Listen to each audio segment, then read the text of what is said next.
Ahora, ¿qué aporta la Revolución Francesa a nuestra causa revolucionaria? Y aporta la idea, aporta los derechos naturales, o sea, aporta la filosofía de los derechos, ¿sí? Que el hombre tiene derecho por el simple hecho de ser persona, aporta esa idea, aporta los modos. Como cuando vos te independizás, te vas a vivir solo, empezás a pagar tu tarjeta, tenés tu tarjeta, empezar a lavar tu ropa, cocinar, tenés tu plata, te sentís independiente. Eso aportaron la revolución, las invasiones. ¿Y qué aportó la invasión de Napoleón a nuestra causa revolucionaria? La oportunidad. ¿Por qué? Porque gracias a que Napoleón captura al rey de España, más o menos que el rey de España le entregó nomás la corona,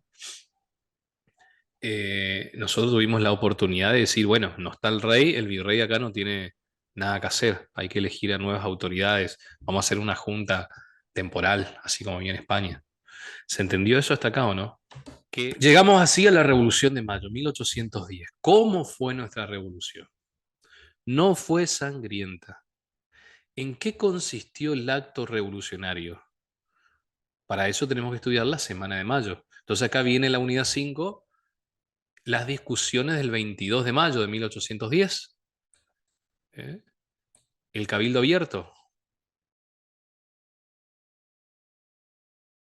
fuente de la norma, que vamos a poder clasificar a las fuentes en fuentes formales u obligatorias. Ah, fuente del derecho es lo mismo que decir fuente de la norma. Claro, porque estamos hablando de la palabra derecho en el sentido objetivo como norma. Ujú, bien. Entonces vamos a tener fuentes formales y fuentes materiales.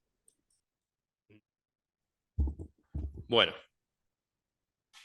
otra fuente del derecho, la ley. La ley es una fuente formal del derecho. ¿Bien? Yo había contado que hay dos grandes sistemas en el mundo, el sistema de romanista, dos sistemas jurídicos en el mundo, ¿no? El sistema romanista, provienen de los romanos, también se llama sistema continental o sistema codificado, donde la principal fuente del derecho es la ley escrita, así como tenían los romanos después de las 12 tablas. Bueno, estamos Ahora entonces, sí, vamos disculpa. al grueso de lo que puede ser, digamos, trabajo teórico práctico. ¿M? El mercado. Y de ahí sale el tema importante que oferta y demanda. Eso es un gran tema dentro de lo que es primer parcial en todas las cátedras. Estos son factores de la demanda, significa qué es lo que determina la cantidad demandada. Recién dimos que lo que determina la cantidad demandada va a ser el precio de ese bien. Cuando más aumenta el precio, disminuye la cantidad y viceversa, ¿sí? Pero también existen otros factores. Por ejemplo, si la gente tiene más plata, ingreso de los consumidores va a demandar más cosas. Cuando cobran toda la Claro. administración pública acá, empiezan a comprar. Bien, pues. Y el gusto de los consumidores, ¿no? Si se enteran que el dueño de una empresa es, qué sé yo, un violín, no le van a ir a comprar. Si Claro, cambia, lógico. entonces el gusto también es un factor. El precio de los bienes Claro, sustitutos. Por ejemplo, si sube el precio de los autos, la gente va a comprar moto. Si sube el precio de la claro. carne de vaca, la gente va a comprar carne de pollo. Primero, vamos a agarrar la tipología historicista. ¿Qué significa tipología? Primero, ¿qué significa tipología acá? Acá nos estamos planteando si la Constitución, si las normas constitucionales tuvieron alguna inspiración en la historia o no, cuando hablamos de tipología historicista. Es decir, a nivel tipología sola, estamos hablando de los relieves de la Constitución. ¿Qué inspiró a cada artículo a ser escrito? Entonces, la tipología historicista significa que ese artículo o esos artículos que tienen ese antecedente, esa influencia de la historia, justamente fue hecho gracias al peso de la historia. Ejemplazo, artículo 2 de la Constitución. El gobierno federal sostiene la Iglesia Católica Apostólica Romana. Se bajó Cristóbal Colón y en el segundo viaje ya vinieron los curas. Y la de 1994, que fue la que nos playamos un poquito más hoy, acá eso que expliqué yo en la 3, ¿no es cierto? Que era la misma unidad, acá se despliega. La reforma del 94, artículo 36 al 43, nuevos, los derechos de tercera generación, derecho al consumidor o medio ambiente sano, a la no discriminación, al derecho a resistencia y la opresión de uno de los párrafos del artículo 36. por si hay otro golpe de Estado. Los derechos camuflados de facultades del Congreso, en la parte orgánica, la ciudad autónoma de Buenos Aires, la creación del jefe de gabinete de ministros para copiar más o menos lo que tienen en Europa, un primer ministro. Entonces ahí se descentraliza un poco el poder ejecutivo, el presidente se va a ocupar de las cosas más importantes y la administración general del país la tiene el jefe de gabinete. Como el tema de los ingleses. Miénteme, mientan aunque sea. Chamullen, hablen, empiecen a hablar porque van a hablar, tienen que hablar con el profesor en la mesa. Hablen. ¿Vos tenés perritos o una mascota? Sí, ¿Qué mascota tenés? 4 perritos. 4 perritos. Bueno, se de cuenta que te dicen, bueno, vos tenés que hablar, contestar algo, porque si no los 4 mueren esta noche. ¿Qué harías? Toda esta introducción que hace el programa es para justamente ubicar al derecho civil dentro de las ramas del derecho positivo. Entonces, el derecho civil está dentro del derecho privado. Un concepto de derecho civil, por ejemplo, el de Borda, que le suele gustar a la profe de acá, es uno. Cualquier concepto, Rivera tiene algo parecido. Voy a poner uno genérico, el derecho civil. Y ese cuadro, lo primero que vemos son el título, Fundamentos Teóricos de los Derechos Humanos, y ahí te dice como qué son, ¿no? Y fíjate qué te dice en una de los cuadritos. Son derechos subjetivos, te dice, ¿no? Entonces, acá viene la importancia de lo que vimos la otra vez. ¿Qué eran derechos subjetivos? Son los derechos que tienen las personas. Son derechos de las personas, ¿sí? Entonces, son derechos subjetivos, expectativas que se forman las personas en relación con la acción o omisión de los estados. Vamos a ir desagregando qué significa. ¿Bien? Ahora, esos derechos deben ser reconocidos por el Estado. En la facultad hay una materia que se llama Derechos Humanos o Seminario de Derechos Humanos. Una materia de quinto año creo que es, en la cual la profesora, que es la misma que está dictando el cursillo, que dictó, había clases presenciales de apoyo en la facultad, ella estaba, la profesora de Saruca. En la primera clase de Derechos Humanos, me acuerdo con ella, nos hizo un cuadrito así y le teníamos que decir qué son los derechos humanos. Entonces iba poniendo, son prerrogativas de las personas, son derechos subjetivos de la persona, son potestades que tienen las personas. Y después iba armando bien esto que vimos, que estamos viendo. Y esta parte que dice que son derechos universales, en realidad habla de las características de esos derechos. ¿Qué son? El primer cuadro. ¿Cuáles son las características? Ese cuadrito. Entonces podemos decir que son las mismas que cuando vimos derecho personalísimo en la primera clase, porque son lo mismos. Como dijimos hoy, la sola experiencia individual alcanza para mí, pero no para los demás.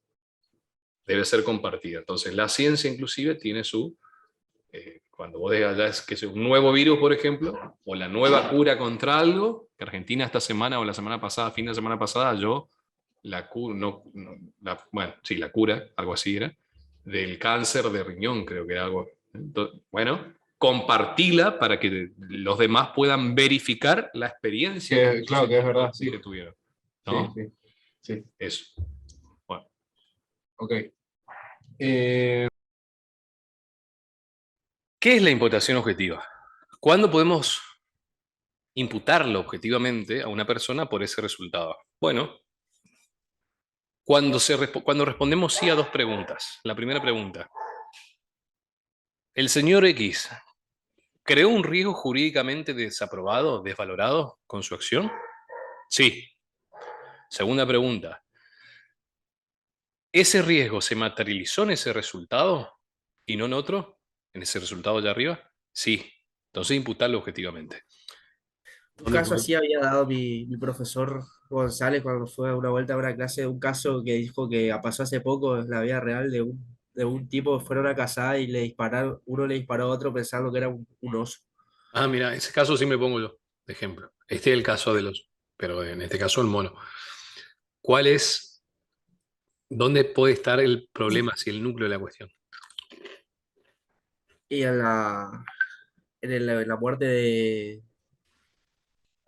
de Heriberto. ¿En qué Heriberto, elemento? Acordate que cuando yo te pregunto el núcleo, ¿en qué elemento podría estar? Si sabés nomás, si no sabés, ¿no? ¿Qué te dice? Esa lectura rápida, ¿te sonó algo ya o no? Eso lo tenés que Eh, hacer primero. ¿Dónde está el problema de la tipicidad subjetiva? en en la confusión que él tiene de que quiere dispararle al mono, pero le dispara a él. Un error de tipo. Error de tipo. Los implicados son Heriberto y Menoldo. ¿A quién le analizamos? A Menoldo. Menoldo. Bueno, la acción de Menoldo consiste en disparar. No hay ningún eximente de la acción, así que hay acción. El resultado, La muerte de Heriberto. no al revés. Heriberto, el dispara, Menoldo muere. Entonces, acá hay que Ah, analizar lo de Heriberto. El resultado es la la muerte muerte. de Menoldo. Si no lo hubiera disparado, no se hubiera muerto. Hay nexo de causalidad. No hay ningún eximente de la imputación objetiva, no hay principio de confianza, provisión de regreso, competencia de la víctima, ni riesgo permitido, por lo tanto, creó un riesgo jurídicamente desvalorado que se materializó en ese resultado de muerte.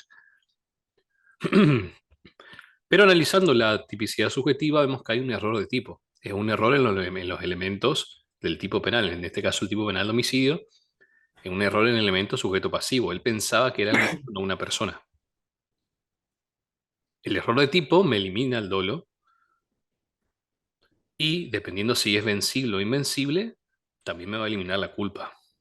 Si es error de tipo vencible, es decir, que pudo haber previsto, pudo haber dado cuenta, darse cuenta si prestaba un poco más de atención, si tomaba las diligencias, me elimina el dolo, pero subsiste la culpa. El error de tipo invencible es porque el caso te da los datos de que no había forma de darse cuenta. En este caso, para mí me parece que se trata de un error de tipo invencible, porque a la misma hora, a la noche, en los arbustos, siempre estaba el mono, ve una figura semi no sé qué, entonces, ¿no? Era como datos invencibles. Un bicho iba a ser, y seguramente el mono. Entonces, para mí no hay ni dolo ni culpa, es una acción atípica. Entonces, en esa estructura del tipo objetivo, teníamos el sujeto activo, el sujeto pasivo, persona nacida viva, eso es algo obvio, hay que decirlo, no importa signos característicos de monstruosidad ni nada. La acción típica es la de matar a otro, es decir, a otra persona nacida viva, que es la destrucción de la vida humana, esa es la acción típica. Bien. El delito puede ser por comisión o también por omisión. Eso también lo vimos en Penal 1, en la teoría del delito. ¿Sí? Eh, Hay una clase especial que la vamos a dar todos juntos con otros cursos también de teoría del delito, que es una clase donde vemos omisión. Pero ustedes recordarán que yo puedo matar a alguien por la acción o se pueden dar los elementos de la omisión que estaban en el artículo 108 y o 108 y 106, la omisión propia e impropia. Debe ser un tiempo razonable en cuanto, y que no debe ser premeditado, porque la emoción violenta justamente es espontánea, no es un plan, no, o sea, no es una Irga Larza que agarró el planeó y se fue. Tiene que ser ahí en el momento, pero el momento, debido a las particularidades del caso, se puede dar en realidad cuando se activa esa emoción, por ejemplo, a través de un recuerdo, como le pasó a ese hombre, que la perdonó y después cuando se fue a buscarla, estaba de vuelta y se activó. Entonces, hay jurisprudencia, y eso es como abogado defensor de la señora, obviamente. De la señora. ¿Eh? Sí, pero no le... Uso de arma. Si yo uso una espada entonces y revoleo por la gente, ¿hay delito de abuso de arma o no? Sí. ¿Puedo decir que sí, Rocío? ¿Fue la Ah, misma? profe. Ahí está la alevosía. ¿Y cómo quieren probar que Ahí está el sea plan. el mismo plan? Esa es la alevosía. ¿Y cómo quieren probar que sea también, bueno, el saneamiento por causar el mayor dolor, pero cómo quieren probar también que sea por placer? Justamente probando de que ya tenían una conducta delictiva que les hacía tener alguna satisfacción personal ¿eh? Cometiendo ese tipo de ilícito.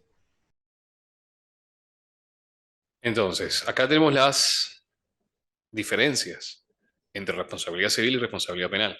¿Sí? Fíjate que de responsabilidad civil, estamos hablando de civil, civil es una rama del derecho privado. ¿Sí? En cambio, la responsabilidad penal viene de penal, que es una rama del derecho público. El derecho penal es una rama del derecho público. Por eso son dos ramas distintas. Por eso en uno hay un interés público, en uno hay un interés privado. En el otro está el Estado. En el derecho penal está el Estado en el medio. ¿Mm?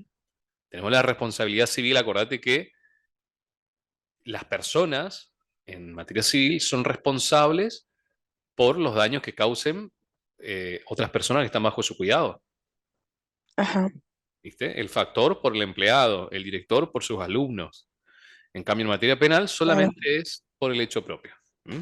Entonces, cuando hay un empleado del comercio que dijimos la otra vez que te causa un daño a vos a propósito, sería una denuncia penal, tendría la responsabilidad penal del empleado, el factor y la empresa la responsabilidad civil. El Bien. factor de atribución, subjetiva o objetiva, ¿por qué? ¿Cuál es la diferencia? En materia penal solamente el factor es subjetivo. En materia penal importa que haya dolo o culpa. Si no hay ni dolo ni culpa, no hay responsabilidad. O sea, no hay imputación, no hay tipicidad en materia penal. La tipicidad, es decir, la conducta que se adecúa a algo que dice en la ley como prohibido, tiene que ser en grado de dolo, con intención o con culpa, imprudencia o impericia. En cambio, en más responsabilidad civil habíamos dicho que tenemos factores de atribución subjetivos, que es el dolo y la culpa, pero también factores de atribución objetivos, que se te cae el plantero en la cabeza. Yo no tuve la intención y tampoco fui imprudente, pero yo respondo por lo que es mío, al igual que respondo por los animales que están bajo mi cuidado. Esos son factores de atribuciones objetivos, como por ejemplo el deber de garantía. Vamos a comenzar hablando de por qué, y esta es la pregunta que siempre hago en la primera clase, ¿por qué el matrimonio no es un contrato? Si sabemos esta respuesta, podemos avanzar en otras cosas. Para vos, Marco, ¿por qué el matrimonio no es un contrato? Porque, primero que nada, entiendo que es un acto jurídico porque no hay el contrato, primero, si bien tiene el consentimiento de ambas partes, no hay algo patrimonial que se está firmando, sino se está firmando un consentimiento de un acto jurídico. Muy bien, entonces eso nos va a llevar al tema de la diferencia que hay entre convenciones y contratos. Los contratos son una especie de convenciones, ¿sí? Había un problema, como para hablar de la evolución histórica, además que por ahí un tema denso que lo tocamos de manera sintética. En el Código Civil y Comercial de Vélez Sarsfield, en el Código Civil, perdón, de Vélez Sarsfield, el comercial es nuevo, vamos a tener una definición de contrato totalmente distinta a la de ahora. Entonces, la doctrina tenía que agarrar y aclarar que los contratos eran distintos a otro tipo de convenciones porque tienen un carácter patrimonial, ¿no? Porque yo puedo hacer una convención con mi esposa, me caso, pero ese contenido de esa convención no tiene un objeto patrimonial. En cambio, el contrato sí. Lamentablemente, desde 1871, que entra el Código Civil de Vélez Sarsfield, hasta el 1 de agosto de 2015, se encargó la doctrina de explicar y de dar un concepto. Vélez Sarsfield decía que los códigos no son propios para conceptos. A partir del 1 de agosto de 2015 vamos a tener puro concepto en el código. Uno de ellos es el concepto de contrato. Entonces, se terminó la pelea doctrinaria que había antes y es por eso que vamos a desglosar este concepto de contratos, ¿sí? ¿Qué dice el Código Civil y Comercial acerca de contratos? ¿Cuál es el concepto? Que es un acto jurídico mediante el cual dos o más partes manifiestan su consentimiento de crear, regular, modificar, transferir o extinguir relaciones jurídicas patrimoniales. Perfecto, vamos a desglosar esto, ¿sí? ¿Qué es un acto jurídico? Es un acto voluntario lícito. Por lo tanto, uno de los elementos del contrato va a ser, obviamente, el consentimiento, o uno de los presupuestos de validez para la nueva doctrina, ¿sí? Para la doctrina moderna. El acto jurídico, como es un acto voluntario lícito, puede estar viciado, ¿sí? Eso lo dieron en el civil parte general. Entonces, obviamente, si el señor dice, yo pensé que la clase era presencial y a mí me sirve presencial, no sabía que era virtual, bueno, ahí hay un vicio, ¿sí? Ahí hay, por ejemplo, un error. Y el error lesiona el elemento intención, que es un elemento del acto jurídico. ¿Cuándo el acto es voluntario?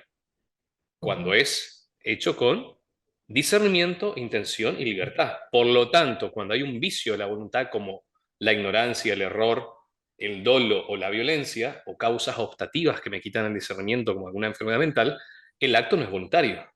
Y entonces el contrato puede quedar sin efecto. No exige, Yerin dice, el animus domini, elemento subjetivo y variable. Reemplaza la voluntad concreta y mutable del poseedor por la voluntad invariable de la ley. O sea, otra vez tenemos una diferencia, ¿sí?, entre las teorías francesas y alemanas. Como te dije hoy, los franceses son más subjetivos, los alemanes son más objetivos. ¿sí? Y hasta acá llegamos hoy. Nos quedamos en estas tesis acerca de la posesión. ¿De qué es? ¿Sí? ¿Qué es la posesión? Sabemos que es el corpus del animus, pero hay distintas teorías en base a teorías subjetivas y teorías objetivas. Bueno, debe ser original.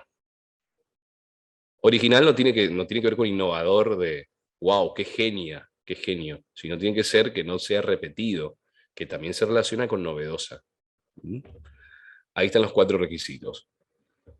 Los modelos y dibujos industriales, guarda que hay fondos de comercio que pueden vender los activos, algunos intangibles, pero por ejemplo no un modelo o un dibujo industrial.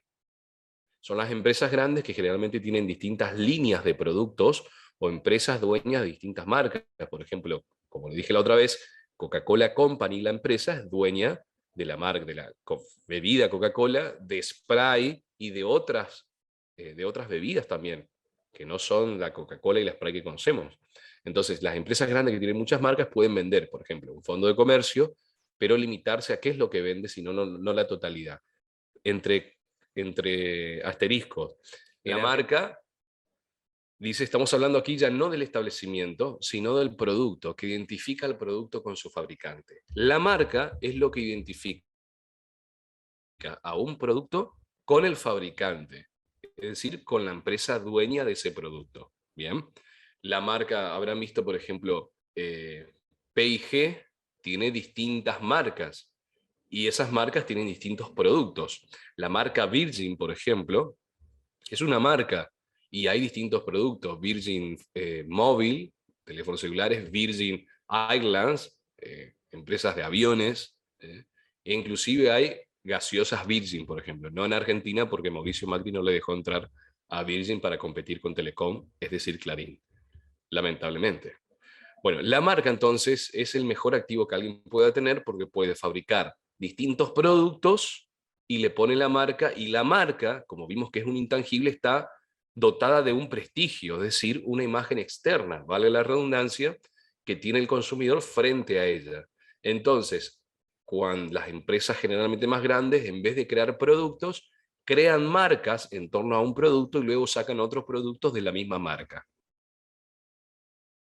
El objeto del peritaje, en el estudio del objeto del peritaje, en la recopilación de antecedentes, de datos para hacer el mismo, o sea, en los actos preparatorios y en el peritaje en sí mismo, la intervención del técnico del perito es, en este caso, en su lenguaje y modos de trabajar. Pero cuando lo presenta al juez, ahí viene la cosa, cuando lo presenta al juez debe ser claro, sencillo, concreto, pero sin omitir detalle. Y esto no es una contradicción. Como el propósito es auxiliar al juez, no reemplazarlo, auxiliarlo, porque el juez no necesariamente va a tener en cuenta exclusivamente el resultado de la pericia.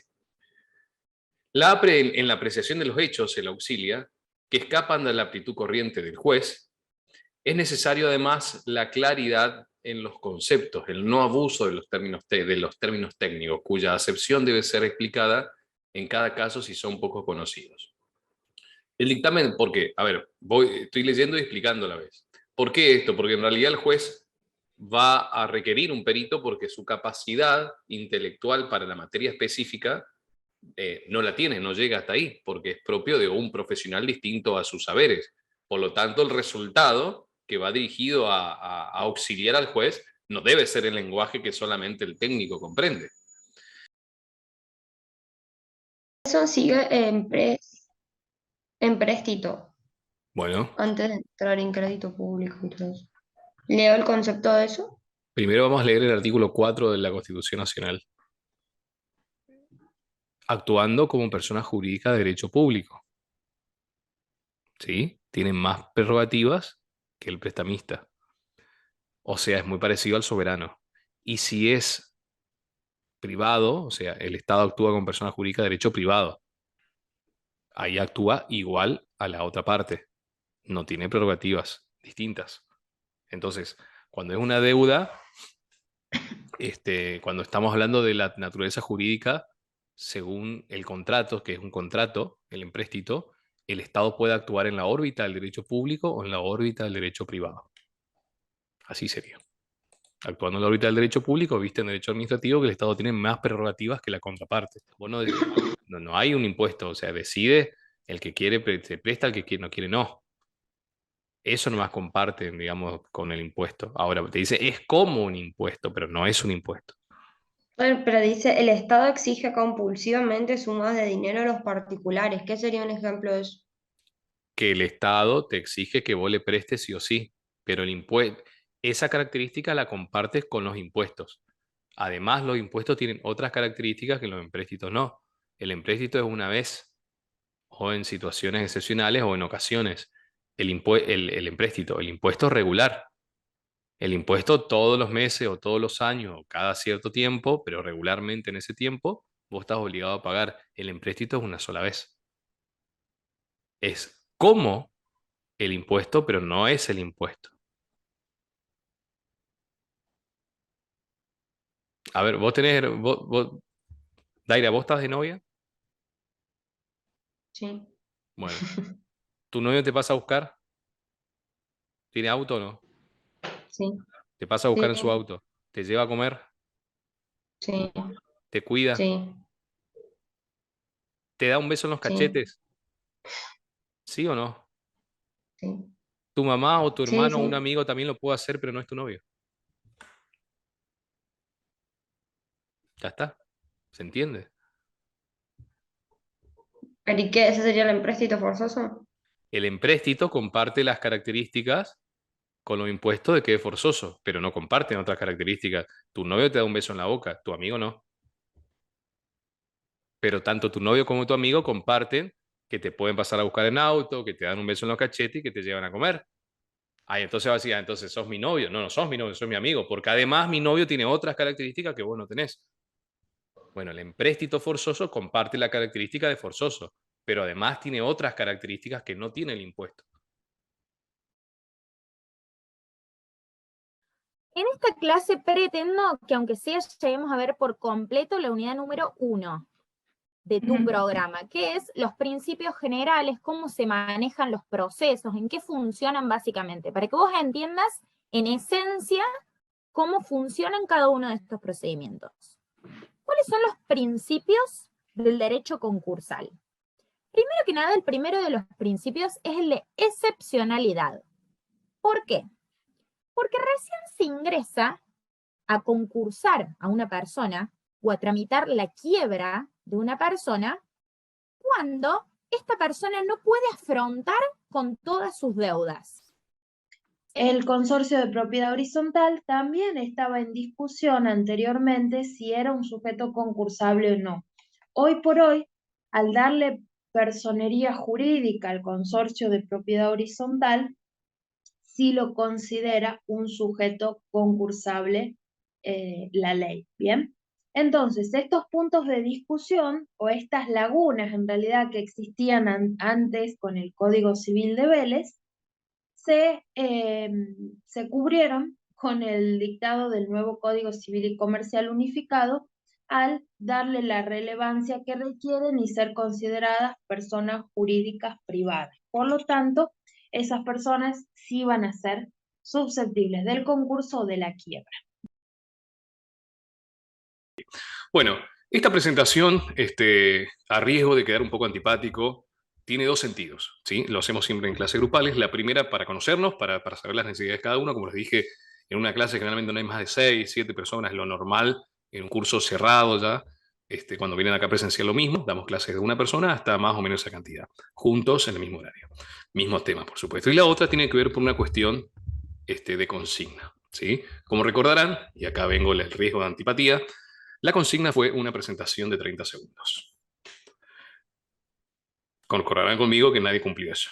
Bien, si bien por supuesto yo me he enterado de muchas cosas que el común denominador me fue mal en el trabajo práctico, bueno, lamentablemente la consigna son 30 segundos. ¿Y esto pasa por qué?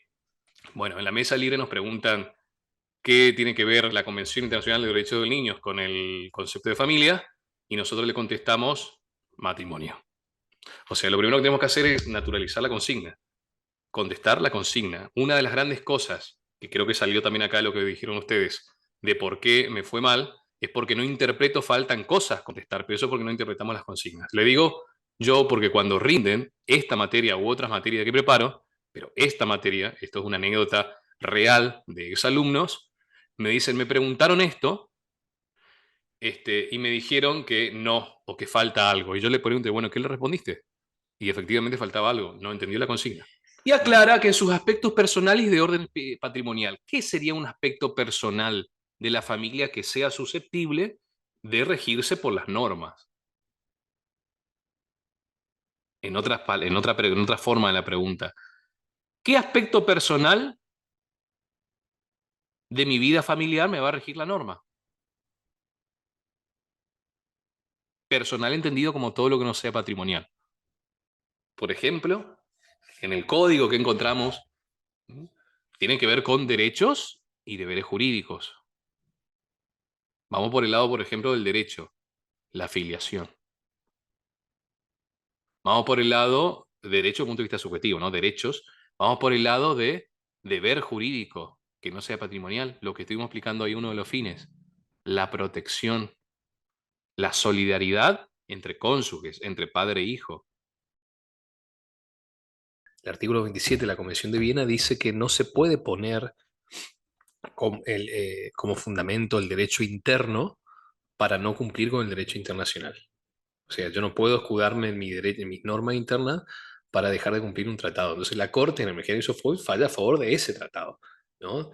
Dice, yo no puedo imponer mi derecho interno para no cumplir con la obligación internacional. Como Argentina había firmado el Pacto de San José de Costa Rica, bueno, dice, no, tiene el derecho a réplica que está en el Pacto de San José de Costa Rica, ¿no? Sin embargo, el precedente dice no zanja la cuestión, pues el argumento utilizado por la Corte confunde el problema de la jerarquía de las normas con la existencia de una unidad del ordenamiento jurídico. Claro, se podía reconocer el derecho a réplica, pero no por encima de la Constitución. Bueno, jerarquía de los tratados internacionales con posterioridad a la reforma. Este es lo que dijimos, lo que estábamos hablando, ¿sí? La Constitución, los tratados de derechos humanos, la cúspide, luego los demás tratados internacionales, artículo 65 del 024, y luego recién las leyes nacionales. Estado unitario desde un centro domina todas las regiones. Buenos Aires quería dominar a todo el país, por eso tardamos 43 años en dictar nuestra constitución. Por eso, entre otras cosas, eso es la principal. ¿Sí? La constitución de 1819 y 1826 eran constituciones unitarias. El director de la constitución de 1819, el Poder Ejecutivo estaba a cargo de un director y decía que podía elegir a los gobernadores de provincia, o sea, las provincias no eran autónomas. Que seamos un Estado federal significa, vuelvo a la pizarra, significa también que hay al menos 2 unidades de gobierno tomado territorialmente. ¿Cuáles son los elementos del Estado? Poder, territorio y población. Otros ponen gobierno, pero el poder ya es el gobierno. Si yo mezclo el poder más el territorio, me da la forma de Estado, que puede ser, como dijimos, federal, confederal o unitario. Esta situación hizo surgir la teoría de la doble personalidad del Estado, porque por un lado realizaba actos de carácter público y por otro de carácter privado. Explicamos. ¿El Estado puede hacer actos de carácter privado? Sí. El derecho público es el conjunto de normas que regulan la relación entre los particulares y el Estado. Cuando el Estado actúa con el poder de imperio, actúa siendo más que la gente, ¿eh? Que los particulares. Pero, en cambio, el derecho privado es el conjunto de normas que regulan la relación entre los particulares entre sí, ¿no? Y también los particulares con el Estado cuando el Estado actúa sin el poder de imperio.